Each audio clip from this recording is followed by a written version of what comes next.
Hello viewers, আসসালামু আলাইকুম।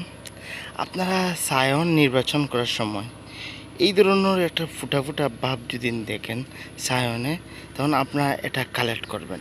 এটা করলে আপনারা এই গরমের সময়ে আপনাদের 7 দিনের ভিতরে বের হয়ে যাবে। এই দেখেন, সায়নটা নির্বাচন করার সময় একটা ফুটা ফুটা ভাব, যেটা দেখেন, এটা ফুটা ফুটা ভাব থাকা লাগবে।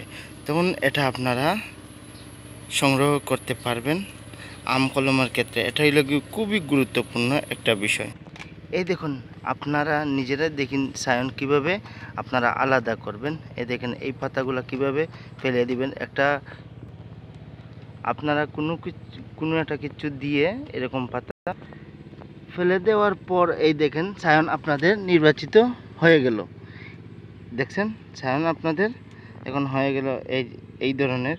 এটা ফুটা ফুটা ভাব থাকা লাগবে।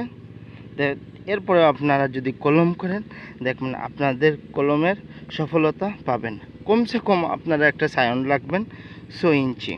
আপনাদের নতুনের ক্ষেত্রে আপনারা 6 ইঞ্চি রাখবেন সায়নটা, দেখবেন আপনাদের কলমে খুব তাড়াতাড়ি হয়ে যাবে। আর আমার চ্যানেলে সাবস্ক্রাইব করবেন, ফলো করবেন, লাইক কমেন্ট শেয়ার করবেন, যাতে আপনাদেরকে আমি আর নতুন নতুন জিনিস দেখাইতে পারি, বুঝাইতে পারি, শিখাইতে পারি। এটা হইল কি মূল উদ্দেশ্য আমার শেখানোটা। আপনারা দেখে দেখে শিখে নিন, কারণ আপনাদের বাসা বাড়িতেও এরকম আম গাছ পরিত্যক্ত থাকলে আপনারাও করে নিতে পারবেন খুব সহজে। আসসালামু আলাইকুম।